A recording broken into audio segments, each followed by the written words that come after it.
Amen. On va louer le Seigneur dans la joie et dans l'amour et dans la prospérité. Parce que les gens pensent que je suis prospère. Ma prospérité, ce n'est pas mon argent, mais c'est ma joie que je manifeste, j'exprime dans la présence de Dieu. Amen. Alors, ce matin, je veux que toi-même, tu observes ce que Dieu a fait pour toi. Souviens-toi de quelque chose que Dieu a fait pour toi. Quelque chose de particulier. Toi-même, tu t'es dit, mais tu n'as pas empêché ta bouche de dire, ça, c'est Dieu qui l'a fait. Souviens-toi de la chose. Souviens-toi de ces choses-là. Et puis, réfléchis bien. C'était une situation compliquée pour toi. Mais quand ça a été décanté, toi-même tu sais que ça là, on ne peut pas dire autre chose si ce n'est pas Dieu qui a fait ça. Est-ce que tu te souviens de cette situation? Je veux que tu te souviennes de cette situation. Tu acclames le Seigneur comme tu ne l'as jamais acclamé.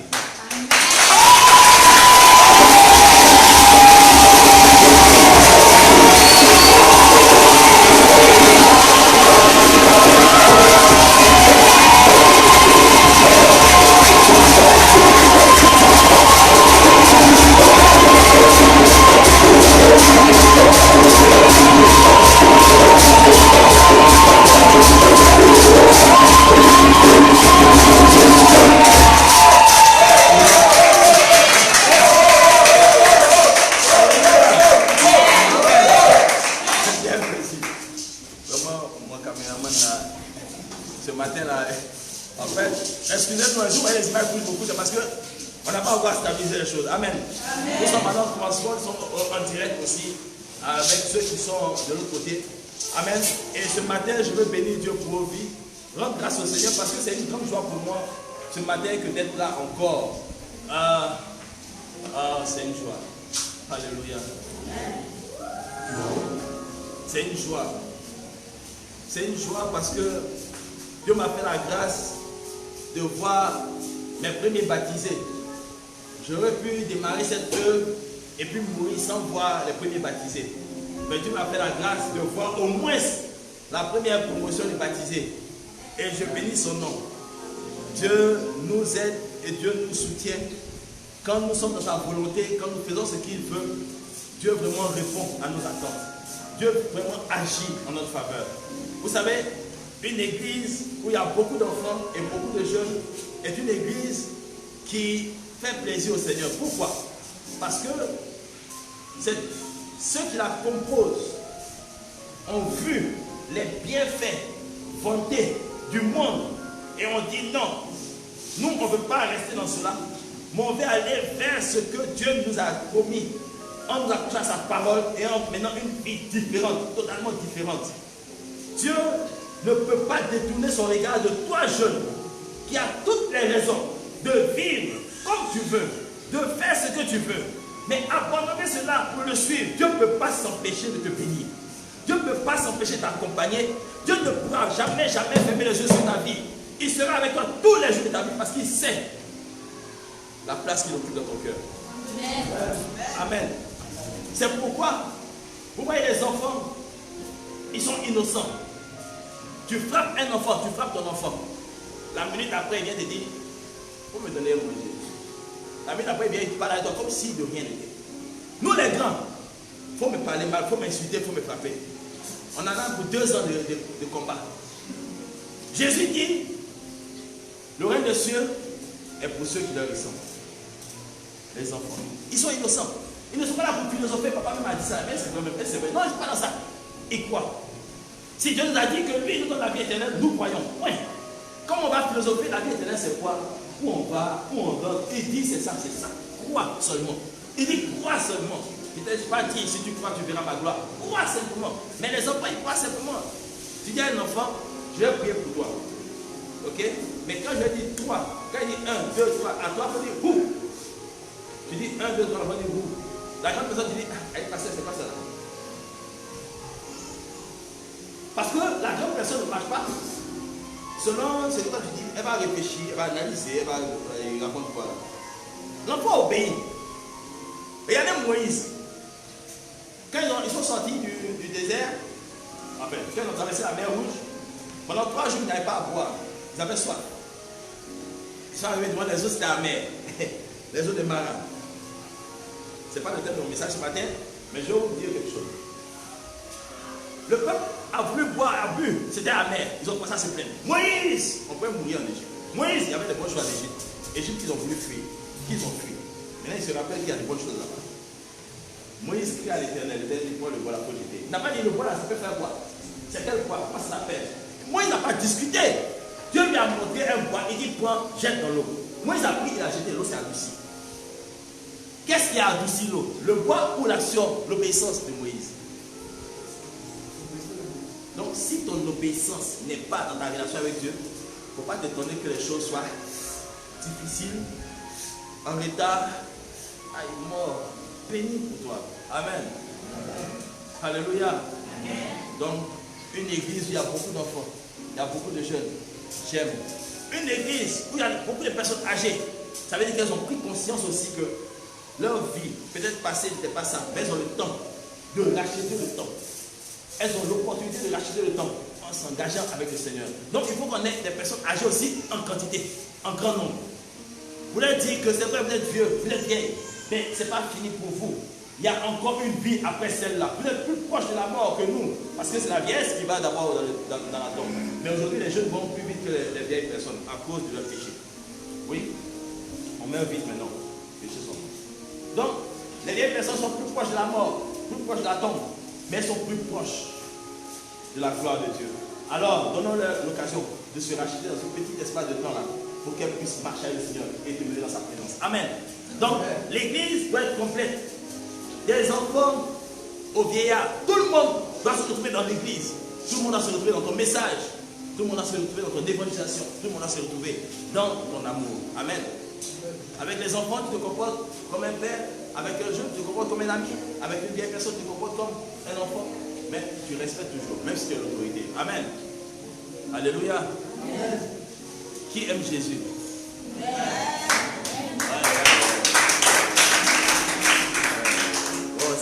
Quand on dit qui aime Jésus, qui a dit qu'il n'aime pas? Hier, il y avait un gars qui est venu et puis il a insulté Jésus. Il insulte, moi j'ai dit, en bas de ma application, il a insulté Jésus. Et puis il dit gloire à Satan. J'ai commencé à j'ai ri même, j'ai rien. Toi, tu serais un témoin vivant de Jésus. Et puis il rit. Et puis il insulte mon Jésus. Il insulte bien. Il dit, c'est un fils de haut. Il a parlé à Jésus derrière. Il dit, je le hais. Il a dit ça. Il a mis. Et puis il dit, toi. J'ai changé son profil. Il a mis une photo avec du feu sur les mains. Et puis il dit, gloire à Satan. J'ai dit, toi. Il dit, Jésus là, ton Satan là, il est plus fort que pour Jésus, mais il n'a pas empêché de l'humilier et de donner le pouvoir à des hommes, à des humains comme nous là, de chasser lui et ces démons là de la vie des gens. Donc, quelqu'un a son pouvoir là, nous on le chasse au nom de Jésus. Donc, si Jésus ne vaut rien là, ça c'est ton problème, mais nous, on vous dégage de là où vous êtes. Amen. Donc, je n'ai pas dit, oh, Dieu m'a dit, non, c'est pas mon temps, il n'y a pas le temps de ça là. Tu as parlé. Dieu, on est là, on se regarde. Donc, je l'ai figé dans mon truc, je lui ai envoyé à Mickey même. Je lui ai envoyé à Miami. Parle sur moi. Tu vas aller pour l'église au nom de Jésus. Amen. Parce que tant que quelqu'un ne conteste pas, Dieu va démontrer qu'il est là. Amen. Et ce matin, mon thème de ce jour, c'est la suite du thème du dimanche passé. C'était quoi le thème du passé? C'était quoi le thème du dimanche passé?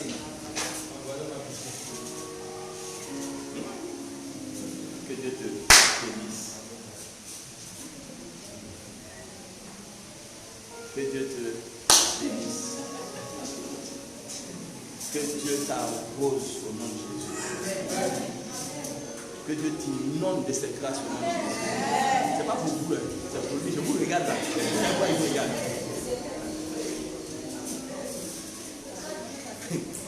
Dimanche passé là, le thème ma valeur, ma mission. Ma valeur, ma mission. J'ai dit, c'est un thème qui est vaste. C'est vrai qu'on ne peut pas tout dire en 30 minutes, en 20 minutes, mais on peut dire l'essentiel. Et je vous invite à prendre vos Bibles dans la première épître à Pierre, donc 1 Pierre 1.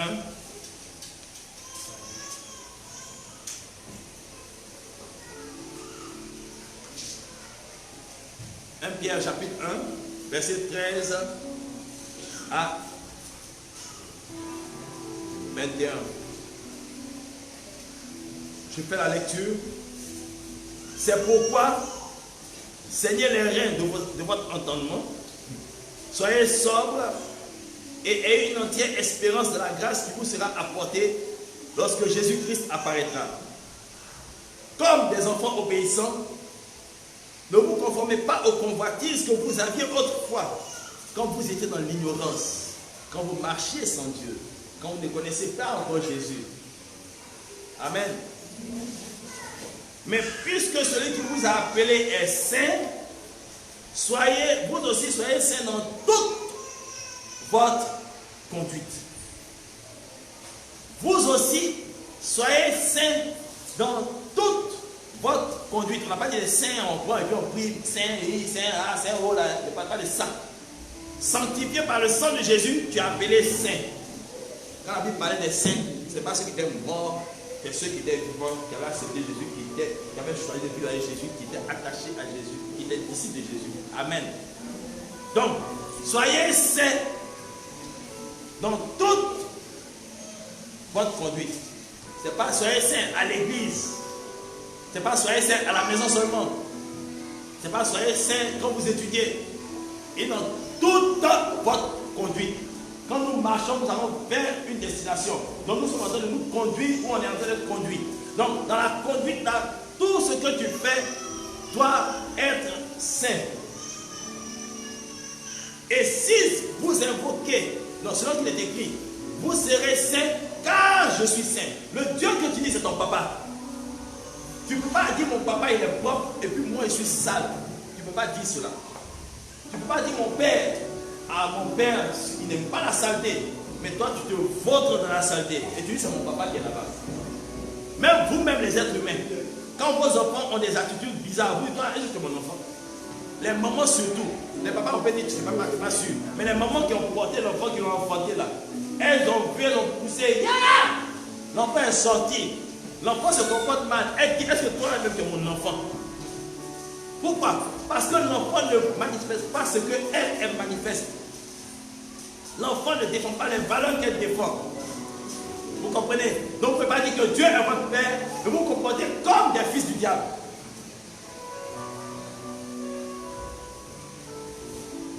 Verset 17. Et si vous évoquez comme père celui qui juge selon l'œuvre de chacun, sans acception de personne, conduisez-vous avec crainte pendant le temps de votre pèlerinage. Conduisez-vous avec crainte. Faites tout pour ne pas offenser le Dieu terrible, le Dieu du jugement. C'est vrai, le Dieu miséricordieux, Dieu est amour, mais Dieu m'a dit, l'amour n'est pas que seulement douceur. L'amour aussi est châtiment. L'amour est réprimande. L'amour est correction. L'amour n'est pas que douceur. Ça, le Seigneur m'a dit clairement. La semaine passée, j'étais en train de me dire, l'amour n'est pas seulement douceur. Et c'est pas ça. L'amour est réprimande. L'amour est châtiment. L'amour est correction. L'amour n'est pas que douceur. Qui aime bien, châtie bien, dit-on. Si tu ne corriges pas ton enfant, c'est que tu ne l'aimes pas. Amen. Verset 18. C'est là maintenant qu'on va rentrer dans le vif du thème. Sachant que ce n'est pas par des choses périssables, des choses qui peuvent disparaître, brûler et se détruire, par de l'argent ou de l'or que vous poursuivez matin, midi, soir, que vous avez été racheté de la belle manière de vivre que vous aviez hérité de votre père. Racheté avec. C'est-à-dire que tu étais vendu, on te rachète. Ce n'est pas avec de l'argent, ce n'est pas avec de l'or, ce n'est pas avec des biens matériels, des choses qui se détruisent, ce n'est pas avec ça qui a été racheté. Mais il dit, verset 19, mais par le sang précieux de Christ, comme d'un agneau sans défaut et sans tache. Ça veut dire que toi, ta valeur, on ne trouve pas ça dans la terre. Où on trouve le pétrole, le diamant, on ne trouve pas ta valeur là-bas. On ne trouve pas ta valeur dans la mer, où il y a les gros poissons, où il y a les gisements de pétrole, de gaz. On ne trouve pas ta valeur là-bas. Si on doit t'acheter toi, tu ne vaux pas 5 000 francs, tu ne vaux pas 2 000 francs, tu ne vaux pas 1 milliard. Si on doit t'acheter toi, oh toi, ton prix, on n'a pas son équivalent sur la terre. Ton prix est le prix fort du sang de l'agneau. On ne retrouve pas ce sang sur la terre. Voilà ta valeur. Voilà ta valeur. Voilà ta valeur. Le sang de l'agneau de Nazareth. Ta valeur. C'est ta valeur qui est là. Amen. La prostituée, on achète des services moyennant de l'argent. Si vous êtes tombé d'accord sur un montant, il faut finir d'utiliser ce qu'elle t'a donné. Et puis donc lui dit non, je n'ai pas l'argent, mais la bouteille de whisky que j'ai là, ça coûte 100 000 francs. Vous êtes donné 5 000, là, mon frère, mais 5 000. On est tombé d'accord sur 5 000 francs, pas sur une bouteille de gin ou de whisky. Amen. Tu vas donner son argent. Quand les gens refusent, pourquoi elles ont des protecteurs? Pourquoi elles ont des maquereaux? Pourquoi? Elles ont des maquereaux là, pourquoi? Parce qu'un client peut abuser. C'est-à-dire qu'on tombe d'accord sur un prix, il finit, il s'en va, il ne paye pas. Mon gars va te tuer là, si tu n'as pas donné son argent. Parce qu'elle considère qu'elle s'est vendue pour un prix bien précis. Donc tu n'as pas le droit de discuter. Paye-moi mon argent, elle te dira. Les footballeurs ici aujourd'hui, vous voulez qu'on vous signe des contrats, on vous achète, on dit toi ton contrat c'est tant, on évalue ta compétence, tes qualités, ta technicité, on évalue ça à un montant, on dit ça vaut tant. Mais c'est le même pied là que tu as que l'autre a. Pourquoi toi on signe un contrat de 500 000 francs et l'autre on signe un contrat d'1 milliard? Pourquoi? Parce que ce qui sort de son pied là, vous avez les mêmes pieds, d'accord? 5 orteils, d'accord? Même tibia, d'accord? Genou, rotule, c'est la même chose. Mais ce que le pied de celui-là a fait, ton pied ne peut pas faire ça. Donc, on évalue la technicité. Alors, toi, humain, ayant toutes ces qualités en toi, ces capacités en toi, la nature divine en toi, quel est le prix que tu as? À quel prix tu te vends? Tu as été racheté par le sang précieux de Jésus. Mais à quel prix tu te vends? À quel prix tu te vends? Quelle est ta valeur? Quelle est ta valeur? Pourquoi tu laisses ces choses? C'est que tu vends ta vie. Tu vas aller voir un marabout, un féticheur qui dit je veux réussir. Il dit bon, donne-moi un doigt. Oui, prends le doigt. Ah, le doigt là, ça fait quoi? Prends. Tu sais comment ce doigt a été constitué? Tu étais là dans le sein de ta mère quand ça a été fait? Ou un plaisir de 10 heures, ou un plaisir de 2 ans, de 3 ans, tu donnes ton doigt. C'est toi qui as fait ça. Ça vaut quoi? Tu étais là quand c'était tissé.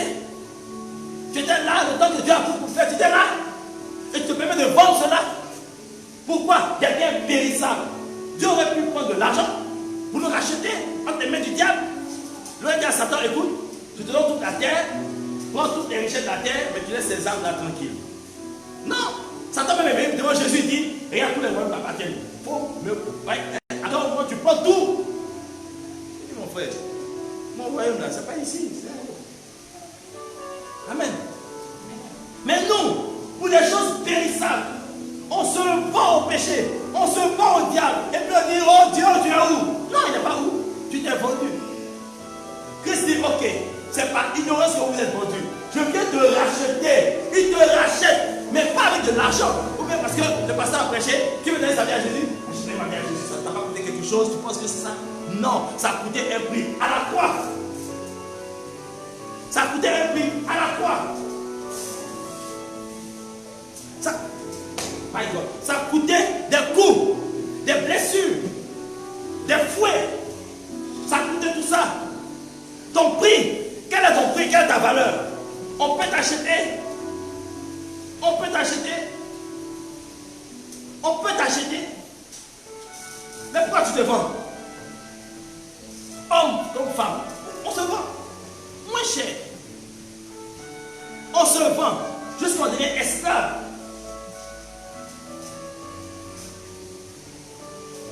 Quand les gens venaient au marché aux esclaves, ils regardaient les personnes qui étaient là.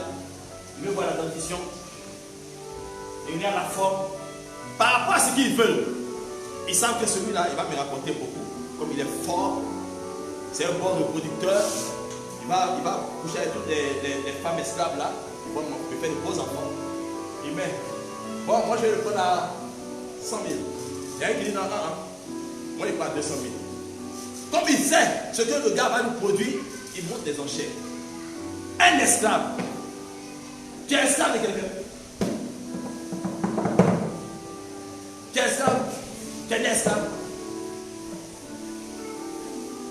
Christ dit, non seulement il nous rachète, ça ne suffit pas. Potiphar a acheté Joseph. Il a placé dans sa maison. Joseph travaillait pour lui. Mais Joseph n'était pas Potiphar. Joseph n'avait pas la même autorité que Potiphar. Même Pharaon lui a dit, tu vas gouverner sur toute l'Égypte, mais mon trône là, au-dessus de ton trône. Il n'a jamais été légal. Mais Jésus dit, toi je te rachète dans ce monde, mais je fais de toi mon semblable. Il te rachète. Il dit, viens. Je te rachète. Accepte-moi. Il a déjà payé le prix. Par mon sang, j'ai payé le prix. Accepte-moi. Accepte de te faire quelque chose. Tu dis, oui, je crois qu'il m'a racheté. Je suis avec toi, Seigneur. Qu'est-ce que tu ne dois pas faire? Tu dois plus faire ça. Il dit, ok. Il dit, mais sache que maintenant que tu as pu faire ça et ça, voilà ce que je te donne. Je te donne mon nom. Je te donne mon pouvoir. Je te donne ma puissance. Va et puis fais de même pour quelqu'un d'autre. Toi qui n'étais rien, il t'envoie en mission en étant lui, en étant confondu à lui. Quand tu l'appelles, il vient. Il est son trône éternel, mais quand tu l'appelles, il vient. Il se déplace pour toi, il se dérange pour toi, et il se met nuit et jour à veiller sur toi. Pourquoi? Parce qu'il a fait de son semblable, parce qu'il t'a racheté, mais non seulement il a fait de son semblable, et dit, allons en mission. Quand Paul est en train de persécuter l'église, nous avons lu, il dit, Saul, pourquoi me persécutes-tu? Il dit, qui es-tu, Seigneur? Il dit, c'est moi Jésus que tu persécutes. Mais est-ce que c'est les disciples qui faisaient Jésus? Non. C'était ceux qui avaient accepté Jésus. Il s'est identifié à eux. Il dit, c'est moi, quand tu as fait du mal, c'est à moi que tu fais du mal. C'est quand Dieu dit, à moi la vengeance, à moi la rétribution, toi fais ta part. Autre part, il va gérer ça. Amen. Il s'identifie à toi. Il dit, tu n'es même pas mon esclave. Tu n'es même plus mon serviteur. Tu es mon ami. Il n'y a pas de plus grand amour que de donner sa vie pour ses amis. Mais tu seras mon ami si tu fais ce que tu commandes. Donc il quitte la position de Dieu pour toi. Il quitte la position de Seigneur pour toi. Il dit, tu es mon ami. Tu es mon ami. Tu es mon ami. Potiphar n'a jamais dit à Joseph, tu seras mon ami, on va manger ensemble. On mange avec l'ami, en même temps. On peut se coucher dans le même lit, avec l'ami en cause. On passe du temps ensemble. Il dit, j'enlève la position de Dieu. Seigneur, tout ça, je suis ton ami. Et l'ami aime en tout temps. Donc quand les gens ne t'aiment pas, lui il est là, il t'aime. Quand les gens te rejettent, il est là, il est là pour toi. Il est l'ami fidèle, l'ami véritable. Jésus est mon ami. Il n'y a pas de plus grand amour que de donner sa vie pour ses amis. Et il a donné sa vie pour me témoigner qu'il est mon ami. Alléluia. Ami, ami, oh Jésus est mon ami. Ami, ami, oh Jésus est mon ami. Il est mon ami. Ami, hey. Ami, oh Jésus est mon ami. Il est mon ami. Ami, il est ton ami. Ami, il est ton ami. Jésus est mon ami. Hey. Ami, hey. Ami, oh Jésus est mon ami. Il est ton ami. Ami, il est ton ami. Ami, oh Jésus. Jésus est mon ami. Alléluia. Il veut être ton ami. Et il est ton ami. Il est là pour toi. Il est près de toi. Ton meilleur ami, qu'est-ce qu'il est prêt à faire comme sacrifice pour toi? Il dit, si tu es mon ami, alors fais les sacrifices pour moi aussi. Regarde, j'ai laissé mon peuple là. Occupe-toi de mon peuple. Il a dit à Pierre, Pierre, m'aimes-tu? Pierre dit oui. Il dit, paie mes agneaux, paie mes paroles. Pierre, m'aimes-tu? Il dit, oui Seigneur, je t'aime. Il dit, paie mes brebis. Il dit encore, Pierre, m'aimes-tu? Il dit, ah Seigneur, tu sais toutes choses. Il dit, paie mes brebis. On ne peut pas paître les brebis du Seigneur si on n'aime pas le Seigneur. Si je n'aime pas Jésus, je ne ferai pas son œuvre avec amour. Je n'aurai pas l'amour des âmes. Je n'aurai pas l'amour pour bien quelqu'un. Je n'aurai pas l'amour pour aider quelqu'un. Je n'aurai pas l'amour pour sauver quelqu'un. Parce que je ne me reconnais pas en lui. Mais si je l'aime, mon désir serait que tu te donnes à lui et que tu sois sauvé pour l'éternité. Si je l'aime, je dois veiller sur ta vie. Je dois prier pour toi. Je dois jeûner pour toi. Je dois prendre soin de toi. C'est ça l'amour pour le Seigneur. Ça nous amène à le servir. On ne peut pas dire j'aime Jésus et refuser de le servir. C'est pas possible. C'est pas possible. C'est pas possible. Tu ne peux pas dire j'aime Jésus et refuser de faire quelque chose pour lui. C'est pas possible. C'est pas possible. C'est impossible de dire je t'aime et de ne pas faire pour lui. C'est impossible. C'est impossible. Impossible. Tu ne peux pas dire j'aime quelqu'un et ne pas lui faire plaisir. C'est pas possible. C'est pas possible. C'est pas possible. Je dis, tu ne peux pas dire j'aime Jésus et refuser de te mettre à sa disposition. C'est pas possible. C'est pas possible, je dis.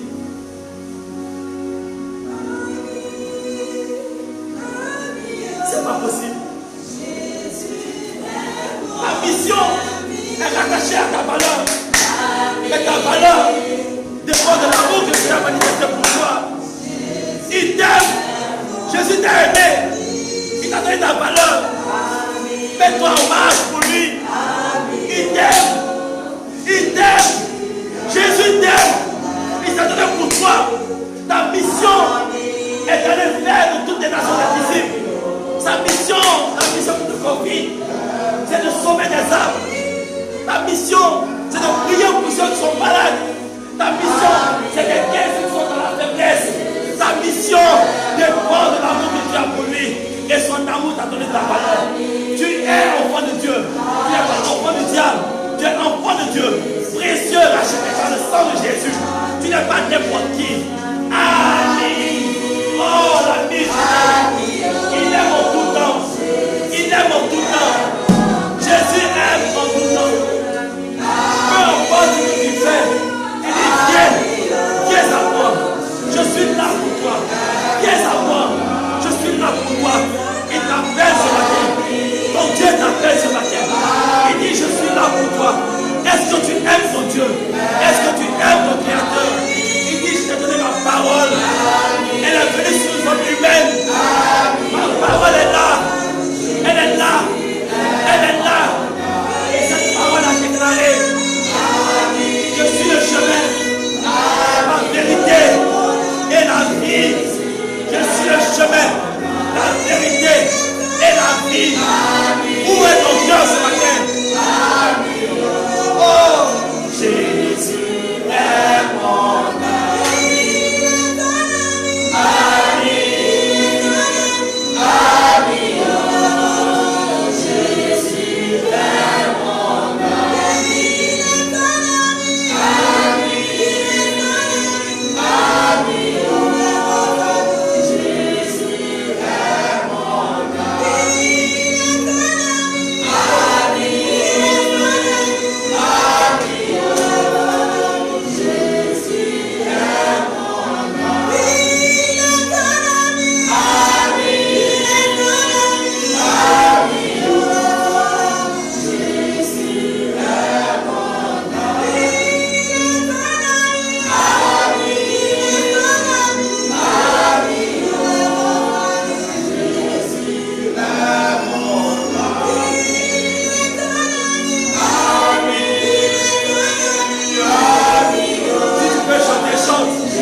amené à comprendre quelque chose.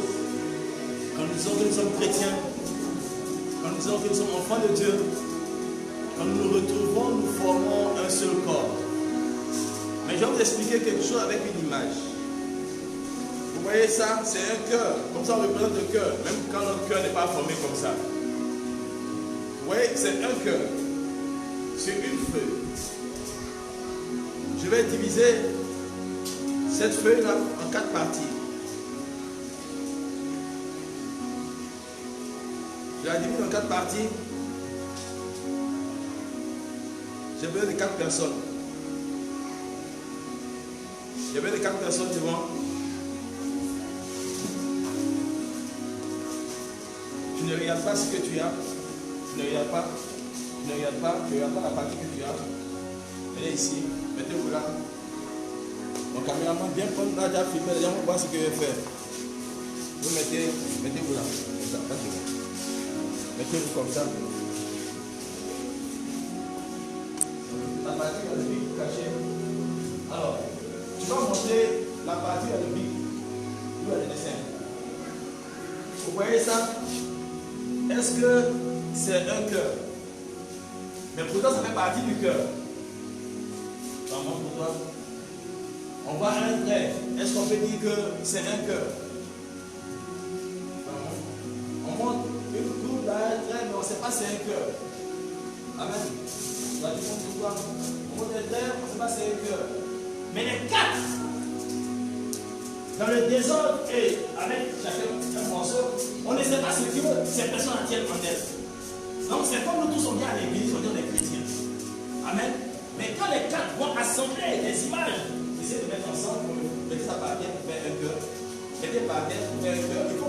Donc vous voyez, ils vont commencer à se mettre en règle, en ordre. Amen. Là je peux le lever. Ok? Film, on va voir. Film. Voilà. Donc, il faut former le cœur. Donc, finalement, on arrive à former le cœur. Voilà. Donc, ils sont arrivés à former le cœur. Et si chacun d'eux apporte ce qu'il a, il forme le corps de Christ. Amen. En tant que chrétiens, quand nous sommes divisés, nous ne représentons rien. Mais quand nous sommes unis, nous formons ce tout. Amen. Merci. Vous pouvez voyer ma place. Amen. Donc, vous comprenez que chacun de nous porte un morceau de Christ, une partie de Christ. Quand nous nous retrouvons ensemble, nous reformons le corps de Christ. Amen. Et c'est là que l'amour intervient. Parce que si un dit je ne donne pas mon morceau, il se met là, le corps n'est pas reconstitué. Donc le cœur que vous avez vu en un morceau, ce cœur-là n'est plus là. Parce que chacun a une partie, il est parti avec. Chacun marche selon ce qu'il veut. Mais il ne se met pas son frère pour témoigner de l'amour. Il ne se met pas son frère pour témoigner de la solidarité. Il ne se met pas son frère et dit, moi je suis meilleur que lui. Tu n'es pas meilleur que quelqu'un parce que tu ne représentes rien toi seul. Jésus a dit, là où deux ou trois. Il n'y a pas là où toi seul tu es, je suis au milieu de vous. Là où deux ou trois sont assemblés en mon nom, je suis au milieu. Amen. La conférence, le séminaire, la croisade de Jésus, pour que lui vienne, si vous êtes deux, c'est déjà suffisant pour lui. Parce que deux personnes s'accordent pour marcher. C'est parce qu'on s'accorde qu'on est ensemble. Et si nous sommes en mission, parce que chacun de nous porte la valeur de Christ en lui, quand nous nous mettons en mission, nous nous soutenons mutuellement. Amen. Chacun a ses compétences. Chacun a ses qualifications. Je ne peux pas être ici, être derrière la caméra, être au piano, être au tam-tam, être au chant. Je ne le peux pas. Chacun de nous porte une mission. Reconnais quelle est ta mission. Reconnais ce que tu as fait pour le Seigneur et fais-le dans sa maison. Fais-le pour lui. Il est ton ami. Il dit, tu es mon ami. Et encore même mieux, il dit, tu hérites avec moi des biens qui sont chez mon Père. Donc, si tu viens là, tu peux faire ce que tu veux dans la maison du Père. C'est ta maison aussi. Acceptons Jésus. Donnons notre vie à Jésus. Mais servons-le. Je suis chrétien. Et puis, ça ne s'arrête pas là. Tu as de la valeur. Tu as une mission. Mets-toi en marche. Car l'heure est venue où tu vas proclamer que ton Dieu est vivant. Amen. On acclame le Seigneur.